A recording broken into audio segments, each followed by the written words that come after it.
Good morning student, स्वागत है आपका सिविल वॉर की इरिगेशन लेक्चर सीरीज़ में। यहाँ पर हमारे पास जो टॉपिक चल रहा है वो हमारे पास चल रहा है रिवर ट्रेनिंग वर्क। इससे पहले हमने क्या देख लिया, टाइप्स ऑफ रिवर देख लिया, जहाँ हमने देख लिया अग्रेडिंग रिवर क्या होती है, डिग्रेडिंग रिवर क्या होती है, रिवर मेंडरिंग क्या होती है। इस तरीके से हमने चीज़ें देखी थी, ठीक है। तो अभी हम यहाँ पर देख रहे हैं river training work. Second part है हमारे पास जो प्रोटेक्शन वर्क है उनसे रिलेटेड रिवर ट्रेनिंग वर्क। देखिए रिवर ट्रेनिंग वर्क होता क्या है, अभी जस्ट पहले हमने इससे पहला वाला लेक्चर अगर आपने देखा तो उसमें हमने पार्ट वन में एक चीज़ देखी थी, अगर याद करो तो आप, कि भैया मेंडरिंग क्या होती है। रिवर मेंडरिंग आपको सबको पता है, मैं आपको थोड़ा सा दिखा भी देता हूँ यहाँ पर। ये मान लीजिए मेंडरिंग है, तो फ्लो होने की वजह से आउटवर्ड बैंक वगैरह जो होता है उसमें स्कोरिंग होती है और यहाँ सिल्टिंग होती है। अब होता क्या है, इससे क्या है कि नदी जो है अपना अलाइनमेंट चेंज कर रही है, ठीक है, अलाइनमेंट चेंज कर रही है बेसिकली। और मान लीजिए यहाँ पर कोई खेती हर भूमि थी या कोई भी इंपॉर्टेंट स्ट्रक्चर, चाहे रिलीजियस स्ट्रक्चर, कोई मंदिर वगैरह था, तो अगर आप इस चीज़ को कंट्रोल नहीं करोगे, जहाँ पर कंट्रोल नहीं है वहाँ तो बनाना ही नहीं चाहिए। परंतु अगर पहले से ही एग्जिस्टिंग स्ट्रक्चर्स हैं और ब्रिज वगैरह जो वियर बैराज वगैरह हम बनाएंगे इतने सारे, ठीक है, तो उनको प्रोटेक्ट करने के लिए कुछ ना कुछ एक्स्ट्रा प्रोटेक्शन करनी पड़ेगी। नहीं तो होगा क्या, जैसे मान लीजिए यहाँ कोई खेती कर रहा है तो धीरे धीरे उसके इलाके तक ये नदी पहुँच जाएगी और उसकी जो प्रॉपर्टी है उसको क्या करेगी, इस डैमेज करेगी, और इससे लाइफ भी बहुत सारा, तो आसपास के गांव जो होंगे उनको भी दिक्कत आएगी। तो इस तरीके से अगर आप देख रहे हो तो जो नदी के आसपास का क्षेत्र होता है उसको नदी के उफान की स्थिति में, पूर्ण बहाव की स्थिति में प्रोटेक्ट करना हो, ठीक है, प्रोटेक्ट करना हो। जहाँ पर मेंडरिंग होती है तो आप कहोगे कि साहब यहाँ बसे ही क्यों, जो एग्रीकल्चर लैंड वगैरह है या कोई पहले से ही कोई पुराना धार्मिक स्थल है तो है,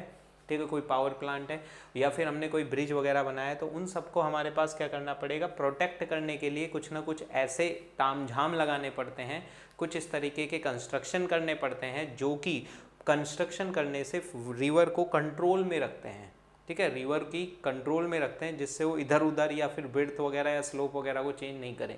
तो अगर मैं रिवर ट्रेनिंग की बात करूँ तो रिवर ट्रेनिंग में हम कैनाल के नदी के शेप को, उसके स्लोप को, उसके डिस्चार्ज को, ठीक है, और उसकी वाटर डेप्थ को कंट्रोल करते हैं। वापस से बोल रहा हूँ, नदी की शेप को, डिस्चार्ज को, नदी के डिस्चार्ज को, इसके अलावा हमारे पास है ना, नदी के शेप को, डिस्चार्ज को, इसके अलावा स्लोप को और डेप्थ को कंट्रोल करने की कोशिश करते हैं। और हमारे जो परमानेंट स्ट्रक्चर हैं, जैसे कोई डैम हो गया, कोई पियर हो गई, कोई बैराज हो गया, उनको प्रोटेक्ट करने की कोशिश करते हैं जिससे उनको नुकसान ना पहुंचे यदि फ्लड की स्थिति भी हो तो, ठीक है। क्योंकि अगर नदी ने अपना अलाइनमेंट चेंज कर लिया तो जहाँ पहले से ही कोई लोग बसे हुए हैं तो बहुत ज़्यादा लाइफ और जनमान की हानि होगी। तो उस चीज़ को रोकने के लिए हमारे पास रिवर ट्रेनिंग वर्क किया जाता है। कुल मिला के अगर रिवर ट्रेनिंग वर्क को एक पर्पस, वैसे तो बहुत सारे पर्पस है, अभी हम पढ़ेंगे high water river training work, mean water river training work, low water river training work, अलग अलग पर्पस है, पर मेन पर्पस अगर बात करें तो रिवर ट्रेनिंग वर्क जो होती है वो क्या करती है, प्रिवेंट करते हैं यहाँ, प्रिवेंट हॉरिजॉन्टल मूवमेंट, मेन तो यही है, ठीक है, हॉरिजॉन्टल मूवमेंट। रिवर इधर उधर हॉरिजॉन्टली ज़्यादा मूव नहीं करे, जो परमिसिबल लिमिट है वहीं तक ही रहे, तो उसको हम क्या कहते हैं, हमारे पास हॉरिजॉन्टल मूवमेंट। दूसरा, हमारे पास जो भी हमारे पास ब्रिजेस वगैरह होते हैं, जितना भी ब्रिजेस वगैरह होते हैं, उनके मैनेजमेंट का सबसे इम्पॉर्टेंट पॉइंट है वो है हमारे पास रिवर ट्रेनिंग वर्क। तो चाहे वो वियर हो, चाहे वो बैराज हो, चाहे स्टोरेज हेडवर्क हो, चाहे कोई डैम वगैरह हो, जितने भी परमानेंट स्ट्रक्चर हैं जो नदियों पर बनाए जाते हैं, उनके मैनेजमेंट के लिए सबसे इम्पॉर्टेंट रोल जो अदा करता है वो अदा करता है हमारे पास रिवर ट्रेनिंग वर्क। बात समझ में आ गई। तो रिवर ट्रेनिंग वर्क में क्या किया जाता है, क्या नहीं किया जाता, ठीक है। तो एक लाइन में अगर लिखना चाहो तो लिख लो, रिवर ट्रेनिंग वर्क में हम नदी का स्लोप, शेप, डिस्चार्ज और डेप्थ को रेगुलेट करने का प्रयास करते हैं, ठीक है। तो ये हमारे पास बात होती है अगर रिवर ट्रेनिंग वर्क की हम बात करते हैं, ठीक है। दूसरा, हमारे पास परमानेंट अलाइनमेंट बना रहे, ऐसे नहीं कि आज कहीं और से बह रही है नदी और कल कहीं और से बह रही है, तो परमानेंट अलाइनमेंट बना रहे उस नदी का। दूसरा, हमारे पास उसके जो बैंक है वो प्रोटेक्ट रहें, ठीक है, बैंक प्रोटेक्शन वर्क रहे, ठीक है। दूसरा फ्लड को प्रोटेक्ट करने की कोशिश करते high water river training work में, और अलाइनमेंट बार बार नदी चेंज ना करे, उन सबको सुनिश्चित करने के लिए हमको यहाँ पर रिवर ट्रेनिंग वर्क किया जाता है, ठीक है।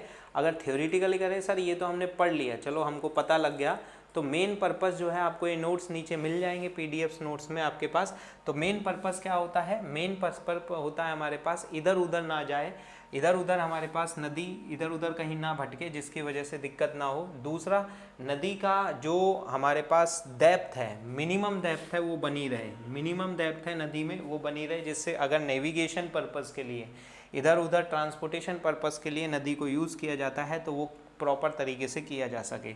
दूसरा, हमारे पास इफेक्टिव डिस्पोजल ऑफ सेडिमेंट, जो सिल्टिंग होती चली जाती है जिसकी वजह से स्लोप भी बढ़ता है और अदर प्रॉब्लम्स उत्पन्न होती है, उसको भी प्रॉपर तरीके से डिस्पोज आउट करते रहें, जिससे कंस्ट्रक्शन में भी काम में आती है वो बजरी वगैरह, ठीक है। तो वो सब यहाँ पर किया जाता है। इसके अलावा रिवर के बैंक्स को प्रोटेक्ट करने में भी रिवर ट्रेनिंग वर्क्स का काम में लिया जाता है। अब बात अगर मैं करूँ तो सबसे पहले हम करें classification of river training work, ठीक है। तो classification of river training work में 3 तरह के रिवर ट्रेनिंग वर्क होते हैं जो आपको पढ़ने हैं। पहले high water river training work, मैं दोनों हैंड रिटन नोट्स भी डाल दूंगा और ये वाली बुक्स जो है इसका भी डाल दूंगा, जिससे आपको प्रॉपर तरीके से नोट्स बनाने में हेल्प मिले। परंतु एक बार समझ लो तो बेसिक अगर थीम आपके पकड़ में आ गई तो आपको बहुत ज़्यादा देखने की ज़रूरत नहीं पड़ेगी, ठीक है। तो सबसे पहले हमारा कौन सा है, high water river training work. दूसरा हमारे पास कौन सा है, mean water river training work, mean water river training work. और तीसरा हमारे पास कौन सा है, low water river training work, river training work. देखिए, रिवर को ट्रेंड कर रहे हैं, जिस तरीके से किसी एनिमल को, कुत्ते वगैरह को अपन क्या कहते हैं, ट्रेंड करते हैं, जिससे वो प्रॉपर तरीके से हम जैसा चाहते हैं वैसा बिहेव करे। तो वही यहाँ पर है, जैसे आपकी भी ट्रेनिंग होगी तो जैसा सरकार चाहती है आप उस तरीके से काम करें, तो वही हम यहाँ कर रहे हैं, नदी को ट्रेंड करने का काम कर रहे हैं, ठीक है। अगर मैं यहाँ पर मोटा मोटा आपको एक बार क्विक रिवाइज कराऊँ तो यहाँ पर एक बार अपन फोटो देख लेते हैं।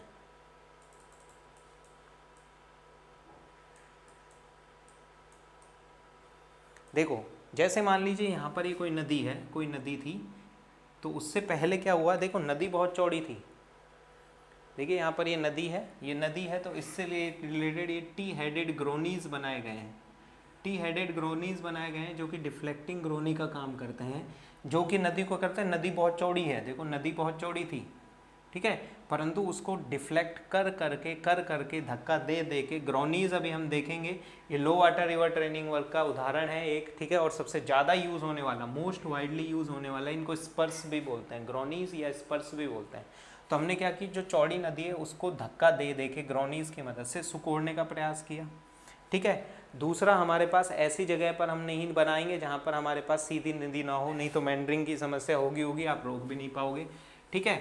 दूसरा, फिर हमने क्या किया, डाइवर्जन हेडवर्क यहाँ बनाना है, ठीक है। अगर मेरे को ये डाइवर्जन हेडवर्क बनाना है तो अगर पहले जितनी चौड़ी नदी होती तो बहुत लंबा स्ट्रक्चर बनाना पड़ता, तो हमने क्या किया, नदी के पाथ को सिकोड़ा है पीछे की तरफ से ग्रोनीज लगाकर, ठीक है। फिर हमारे पास गाइड बैंक्स, इसका नाम पहले भी आया था डाइवर्जन हेडवर्क में, ठीक है। अब हम यहाँ डिटेल में पढ़ेंगे, मैंने कहा भी था आपको रिवर ट्रेनिंग वर्क में बताऊंगा। तो गाइड बैंक की मदद से फ्लो को इन्होंने छोटे से सकड़े पाथ में किया है, ठीक है। अब ये जो ग्रोनीज है ये सुनिश्चित करेंगे कि इधर पानी यूँ कट के ना आए। पता लगा आपने डाइवर्जन हेडवर्क यहाँ पर कुछ भी बनाया और नदी ने अपनी रास्ता ही बदल दिया, तो आपका ये सारा का सारा स्ट्रक्चर धरा का धरा रह जाएगा, कोई काम नहीं आएगा, ठीक है। अब मान लीजिए ये हमारे ऑफ टेकिंग कैनाल निकालनी है, तो इसको भी प्रोटेक्ट करना है, नहीं तो यहाँ से पानी पता लगा इसके तक पहुँच जाए, तो इसके लिए भी यहाँ पर डिफ्लेक्टिंग ग्रोनीज वगैरह लगा दिए, ठीक है। तो इस तरीके से नहरों में से अपने पास कैनाल से रिलेटेड आसपास की ज़मीन को बचाने के लिए रिवर ट्रेनिंग वर्क किए जाते हैं, ठीक है। तो ये गाइड बैंक वगैरह होता है, तो इसी चीज़ के पर्पस के लिए मेनली जो हमारे द्वारा स्ट्रक्चर, चाहे वो ब्रिज हो, चाहे वीयर बैराज कैसा भी हो, कैनाल वगैरह जो भी है, उसको प्रोटेक्ट करना होता है और फिर हम आगे चलते हैं, ठीक है। तो अगर क्या कहते हैं, फंक्शंस के आधार पर बात करें तो ये डायग्राम आप बना लीजिएगा, जिससे आपको हल्का फुल्का आइडिया भी लग जाएगा, ठीक है। तो सबसे पहला अगर हम बात करें high water river training work, तो high water river training work जो होता है इसको ट्रेनिंग फॉर डिस्चार्ज भी बोला जाता है, ट्रेनिंग फॉर डिस्चार्ज भी बोला जाता है, ठीक है। ट्रेनिंग फॉर डिस्चार्ज भी बोला जाता है। इसका मेन पर्पस जो होता है वो क्या, किसको काम आता है, फ्लड कंट्रोल के लिए। जितना भी बाढ़ का पानी होता है उसको कंट्रोल करने काम आता है। नदी में जो बहाव आएगा उसको कंट्रोल में रखने के लिए काम में आता है। इसको ट्रेनिंग ऑफ डिस्चार्ज भी बोला जाता है। इसका मेन पर्पस क्या होता है कि मेन पर्पस ये होता है कि क्रॉस सेक्शन एरिया सफिशिएंट रहे, क्रॉस सेक्शन एरिया सफिशिएंट रहे। जिस जगह पर फ्लड की सिचुएशन सबसे ज़्यादा होए वहाँ पर नदी का एरिया इतना सफिशिएंट रहे कि जो मैक्सिमम फ्लड है, मैक्सिमम फ्लड जब नदी में से पास हो तो वो सेफली पास हो जाए, कोई ज़्यादा नुकसान ना करे। ठीक है, तो फ्लड को पास करा जाता है। और आसपास के एरिया इनमें ये ध्यान रखा जाता है कि जो इनके किनारे होते हैं वो क्या हो, फ्लड प्रूफ हो। फ्लड प्रूफ मतलब ऐसे नहीं हो कि भैया वो हमारे पास क्या करने लग जाए, आसपास की ज़मीन में कटाव उत्पन्न करने लग जाए। तो फ्लड प्रूफ बनाया जाता है नदी को बेसिकली किससे, high water river training work से। ठीक है, high water river training work की अगर मैं बात करूँ तो जो सबसे बेस्ट एग्जांपल है वो दो ही हैं। एक तो हमारे पास मार्जिनल, इनके एग्जांपल यहाँ नहीं लिखे हुए हैं तो एग्जांपल आप साथ के साथ यहाँ लिखते जाना। एक तो होता है मार्जिनल बंड, मार्जिनल बैंक्स या बंड, और एक होता है हमारे पास गाइड बैंक। ठीक है, एक मार्जिनल बैंक होता है, एक हमारे पास गाइड बैंक होता है। इसको ट्रेनिंग फॉर डिस्चार्ज भी बोला जाता है। ठीक है, तो discharge high water river training work की बात हो गई। ठीक है, high water river training work की अगर बात हो गई तो हाथ के हाथ ही करते जाते हैं। आप लो वाटर रिवर ट्रेनिंग वर्क ना लिखें, सबसे पहले आपने high water river training work लिख लिया। ठीक है, तो इसके एग्जाम्पल्स को भी हाथ के हाथ सॉल्व कर लेते हैं जिससे कि आपको ये चीज़ें समझ में आए।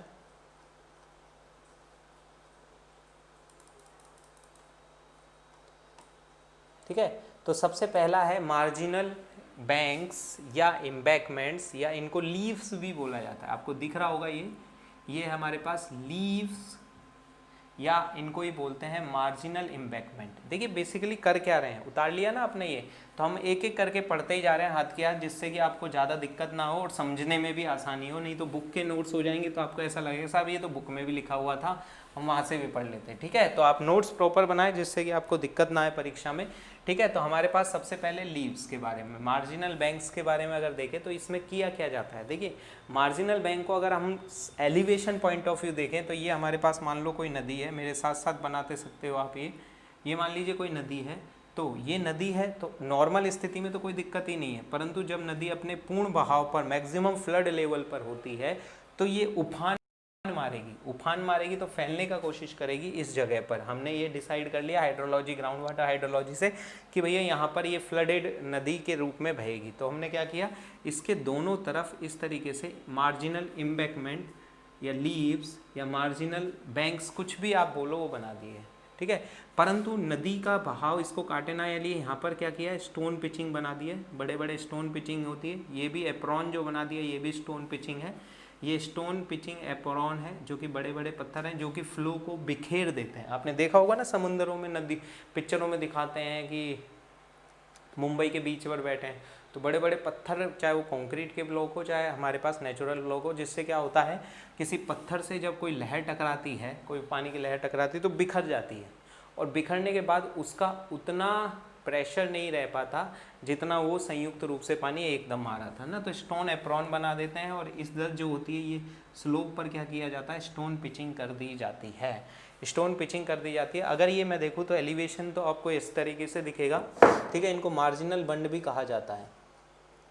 और अगर आप टॉप से देखो तो ये आपको कुछ इस तरीके से दिखेगा। वो बना लिया होगा आपने, है ना। हाँ, टॉप से देखो तो मान लीजिए ये नदी है और इसके ऊपर से आपको यही तो दिखेगा, बस जो एम्बैकमेंट आपने देखा बड़ा सा वो आपको इस तरीके से दिखेगा। और एप्रॉन है, लीव्स, मार्जिनल बंड और नदी का जो बैंक है उसके बीच का जो एरिया होता है इसको रिटायरमेंट एरिया बोला जाता है। रिटायरमेंट एरिया में खेती अलाउ होती है, परंतु यहाँ पर कोई भी परमानेंट स्ट्रक्चर बनाना बिल्कुल अलाउ नहीं होता, यहाँ पर कोई कंस्ट्रक्शन करना अलाउ नहीं होता। रिटायरमेंट एरिया मतलब नदी के लिए कुछ एरिया हमने छोड़ा हुआ है जिससे कभी वो उफान मारे तो इस एरिया तक पानी आ जाए। तो रिटायरमेंट एरिया में कंस्ट्रक्शन ना हो ये गवर्नमेंट सुनिश्चित करती है। ठीक है, कोई परमानेंट स्ट्रक्चर ना बने। हाँ, कभी कभी खेती वगैरह के लिए इजाज़त यहाँ पर दे दी जाती है, परंतु आजकल क्या हो रहा है, इन्हीं रिटायरमेंट एरियाओं में कंस्ट्रक्शन होना चालू हो गया है। जब बाद में बरसातें कम हुई हैं, परंतु धीरे कभी तेज़ बरसात आती है तो फिर बाढ़ की स्थिति आ जाती है और लोग कहते हैं हमारे यहाँ पानी भर गया है। ठीक है, तो ये हमारे पास है मार्जिनल बंड। अब मार्जिनल बंड जो है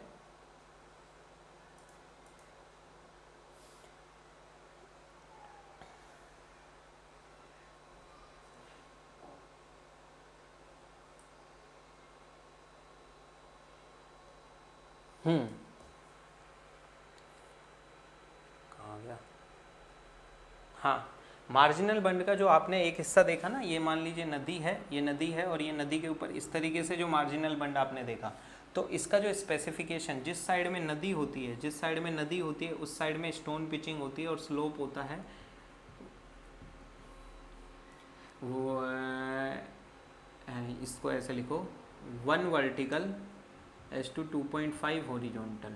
ठीक है, और यहाँ पर जो स्लोप होता है थोड़ा कम रखा जाता है, तो 1.3:1 का रखा जाता है। ऊपर से इंस्पेक्शन रोड या फिर हमारे पास रिपेयर मेंटेनेंस कवर करने के लिए ऊपर बिर्थ ठीक ठाक रखी जाती है, जिससे हम कुछ भी थोड़ा बहुत इक्विपमेंट को यहाँ पर ट्रांसपोर्ट करके ले जा सके। परंतु ये बहुत बड़ा स्ट्रक्चर हो गया। दूसरा हमारे पास मान लीजिए अगर प्लान में हम देखें तो नदी इस तरीके से बह रही है, तो जो लीफ या मार्जिनल बंड बन रहा है, जो लीफ या मार्जिनल बंड बन रहा है वो नदी के समानांतर बन रहा है। ये चीज़ आप नोट कर लीजिएगा कि जो मार्जिनल बंड है वो हमारे पास, या लीव्स जो है या मार्जिनल इम्बैकमेंट है, ये basically parallel to the river flow बनता है और इसका काम आपको पता ही लग गया कि ये किस काम आ रहा है। ठीक है, तो ये बेसिकली हमारे पास है, क्या कहते हैं, मार्जिनल बंड। ठीक है, दूसरा हमारे पास क्या है, गाइड बैंक। गाइड बैंक का काम क्या है आपको मैंने दिखाया भी था, उतार लिया ना भैया मार्जिनल बंड। ठीक है, तो मार्जिनल बंड की फ़ोटो एक बार वापस से दिखा देता हूँ, अगर आपको ये चीज़ समझ में नहीं आई तो आप इसको उतार लीजिएगा। नदी का बहाव क्षेत्र इस साइड में। अब इसमें सबसे मेजर डिसएडवांटेज ये है कि जैसे जैसे समय बीतता जाता है यहाँ सिल्टिंग होती चली जाती है, सिल्टिंग होती चली जाती है, जिससे कि भैया इसकी डेप्थ सफिशिएंट नहीं रह पाती। ठीक है, तो वो प्रॉपर इसमें नहीं हो पाता, तो वो हमारे पास होता है। तो कुछ पॉइंट है जो ये है, मेजर डिसएडवांटेज यही है, इसमें ग्रेजुअली जो नदी है उसको चौड़ा बहाव मिल जाता है इसके बनाने से, जिससे उसमें सेडिमेंटेशन ज़्यादा होता है और धीरे धीरे डेप्थ जो होती चली जाती है नदी की, वो क्या होती चली जाती है, कम होती चली जाती है। ये इसका मेजर डिसएडवांटेज है। तो यहाँ से डेप्थ ऑफ रिवर जो होती है इसकी वजह से कम होती है, क्योंकि हमने जानबूझ के नदी को इस तरीके का बड़ा पैसेज दे दिया। ठीक है, बड़ा पैसेज दे दिया जहाँ पर उसकी वेलोसिटी ऑफ फ्लो कम हो जाएगी और भैया उसमें सेडिमेंटेशन का क्या होने लग जाएगी, समस्या होने लगी। तो मेजर डिसएडवांटेज मार्जिनल बंड का लिख लीजिए, क्या होता है भैया, इसमें हमारे पास डेप्थ जो होती है वो हमारा थोड़ा बहुत रिड्यूस होने लग जाती है। ठीक है, दूसरा है हमारे पास गाइड बैंक। गाइड बैंक उतार लो, लिख लो एक बार पॉइंट, गाइड बैंक।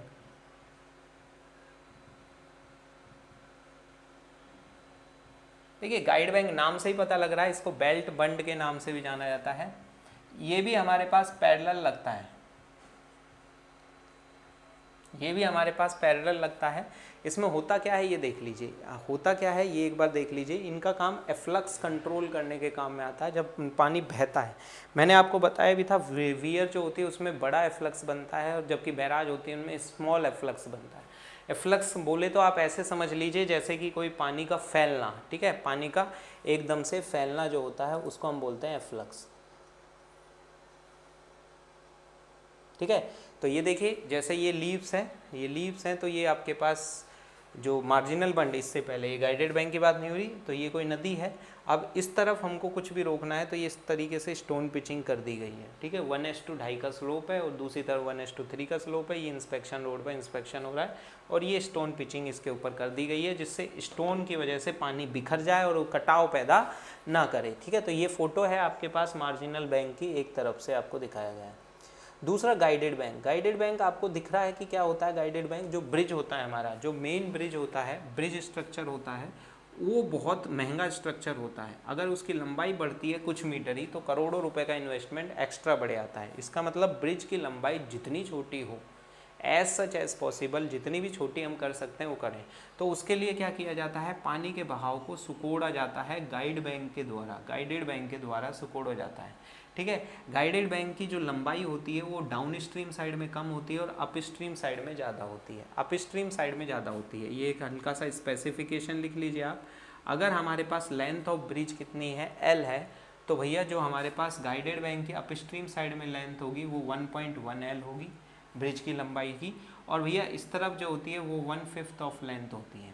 ठीक है, दूसरा, इसके जो ये वाले किनारे होते हैं, जो अपस्ट्रीम साइड में जो घुमाव होता है वो 120 से लेके 165 डिग्री तक का घुमाव होता है यूँ, ठीक है, जबकि डाउन स्ट्रीम साइड में इतना घुमाव देने की ज़रूरत नहीं होती, ये 45 से लेके 190 डिग्री का होता है। यानी यहाँ का जो कर्व है वो 120 से 145 डिग्री होता है, जबकि यहाँ पर जो होता है वो 45 से 90 डिग्री होता है। ये फोटो बना लीजिए गाइडेड बैंक की, एक हल्का सा जो है हमारे पास ये। दूसरा, डाउन स्ट्रीम का जो कर्व्ड हेड होता है वो, उसका कर्वेचर क्या होती है, उसकी जो कर्व है वो बड़ा होता है, जबकि यहाँ पर जो कर्व होता है वो छोटा होता है, ठीक है। तो ये हमारे पास है ये, और ये हमारे पास जो ये लंबाई वाली जो ये स्थिति होती है, इसको गाइड बैंक का श्रैंक्स कहा जाता है। इसको जो सीधा पार्ट होता है उसको श्रैंक बोला जाता है। जैसे अपन स्टील में नहीं पढ़ते कि ये हेड है, वो ये श्रैंक है, और ये हेड होता है रिवेट का, बोल्ट का, ठीक है। तो वही चीज़ यहाँ पर है, ये श्रैंक कहा जाता है। स्ट्रेट जो पोर्शन होता है गाइडेड बैंक का वो श्रैंक कहा जाता है। उतार लिया, अगर उतार लिया तो मैं एक फ़ोटो दिखा देता हूँ। जैसे मान लीजिए कि ये कोई भी हमारे पास कोई भी, ये इन्होंने क्या बनाया, एक्वाडक्ट बना दिया। एक्वाडक्ट बना दिया, ऊपर से रोड जा रहा है, नीचे से नदी जा रही है, ठीक है, ऊपर से रोड जा रहा है, नीचे से नदी जा रही है। तो ये देखिए गाइडेड बैंक ये रहा, गाइडेड बैंक जो है वो ये रहा। अब गाइडेड बैंक की वजह से ये जो ब्रिज है ये बहुत छोटा बना दिया गया, बाकी इधर उधर फिलिंग कर दी गई है। बात समझ में आ रही है। तो ये हमारे पास क्या कहलाता है, गाइडेड बैंक कहलाता है, ठीक है। तो ये हमारे पास गाइडेड बैंक कहलाता है। तो हम पढ़ क्या रहे थे, river training work. River training work में भी क्या पढ़ रहे थे, पहला वाला high water river training work क्या चीज़ है, डिस्चार्ज को कंट्रोल करना होता है। उसका एग्जाम्पल पढ़ा तो उसमें गाइड बैंक हो गया, और दूसरा कौन सा हो गया हमारे पास, मार्जिनल बंड या मार्जिनल एम्बैंकमेंट, ठीक है। तो ये हमने पढ़ा दिया है आपको, जो ये है। तो ये चीज़ आप लिख लीजिए, कोई बहुत बड़ी बात नहीं है। आप ऐसा करना, जो वो वाली फ़ोटो बनाई ना उसकी जगह आप स्पेसिफिकेशन में ये लिखना 1.1 L की जगह 1.25 L से लेके 1.5 L लिख लीजिएगा, ठीक है। ये हमारे पास KR अरोड़ा जो इरिगेशन की बुक है वहाँ से लिया गया है, तो एकदम एग्जैक्ट डाटा है। बस हल्का सा ये याद रख लो, कोई भी आपसे डाटा नहीं पूछ रहा यहाँ पर JEE लेवल में, तो बस आपको, क्योंकि डिज़ाइन तो है ही नहीं हमारे कोर्स में, ठीक है। बस गाइड बैंक किस तरफ ज़्यादा होता है, गाइड बैंक की जो लेंथ होती है, लेंथ मतलब इसका जो श्रंक होता है, शैंक होता है, उसकी लंबाई किस साइड में ज़्यादा होती है भैया, अप स्ट्रीम साइड में ज़्यादा होती है, किसकी तुलना में, डाउन स्ट्रीम साइड की तुलना में। बात समझ में आ रही है, ठीक है, कोई बड़ी बात नहीं है, आराम से समझ में आ रहा है, कोई इशू नहीं है, तो हम इस चीज़ को कर सकते हैं, ठीक है। तो ये हमारे पास हो गया है गाइड बैंक, ठीक है। अब आते हैं हमारे पास दूसरे रिवर ट्रेनिंग वर्क के बारे में।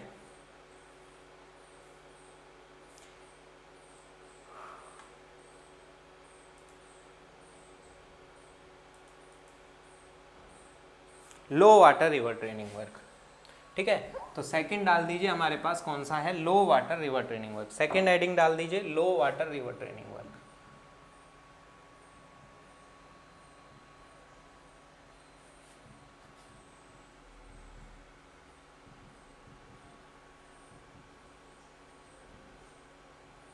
लो वाटर रिवर ट्रेनिंग वर्क, देखिए low water river training work जो होता है, इसको बेसिकली हम क्या भी बोलते हैं, यहाँ पर जो सफिशिएंट अमाउंट ऑफ डेप्थ बनाई जाती है, ठीक है। वाटर की डेप्थ को कंट्रोल किया जाता है, वाटर की डेप्थ को कंट्रोल किया जाता है, उसकी दिशा को कंट्रोल किया जाता है, जिससे कि सफिशिएंट डेप्थ बनी रहे हमारी चैनल में, और नेविगेशन पर्पस के लिए हमारी चैनल को यूज़ किया जाता है, ठीक है।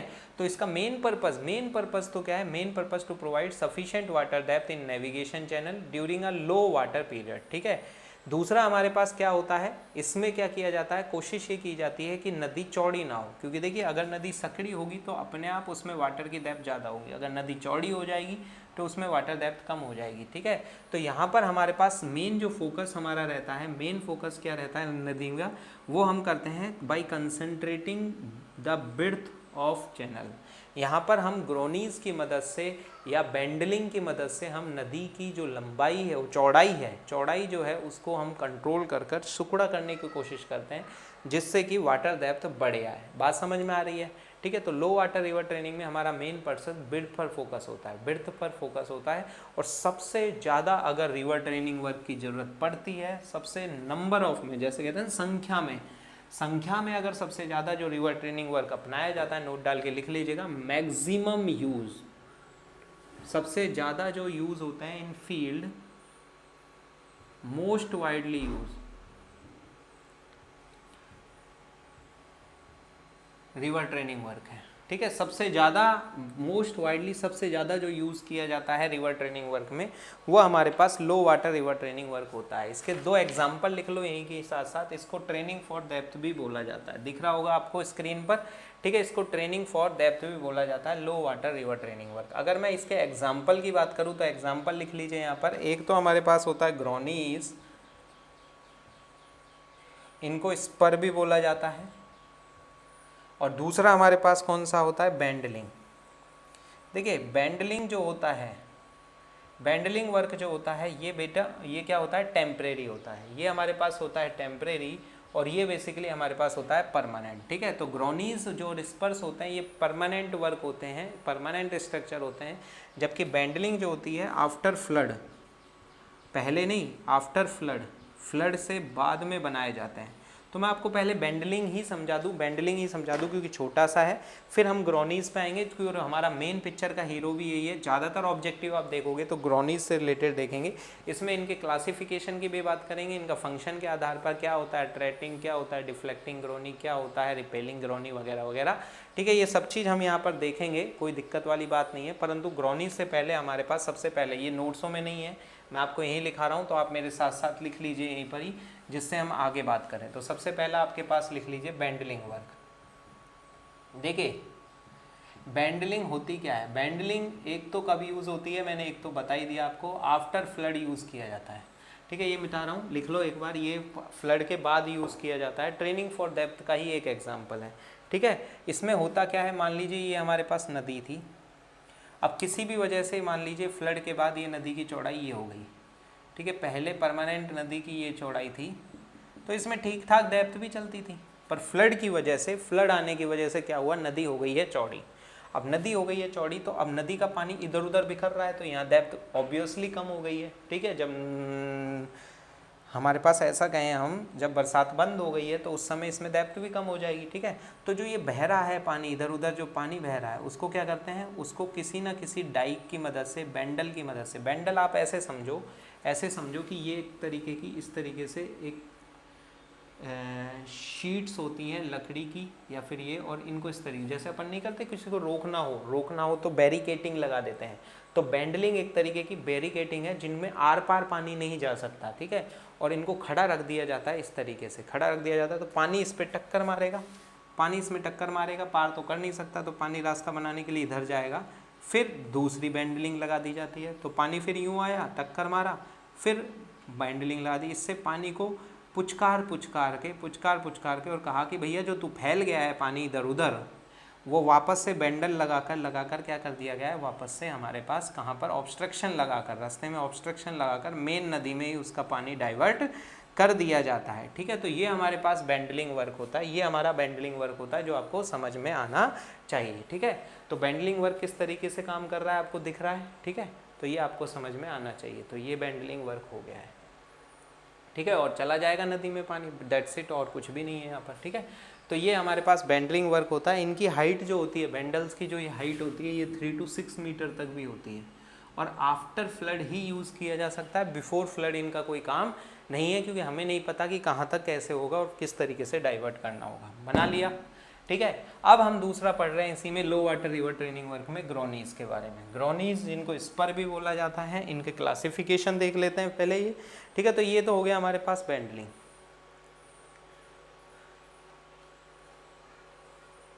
मार्जिनल एम्बैंकमेंट, गाइड बैंक, ये सब मैंने आपको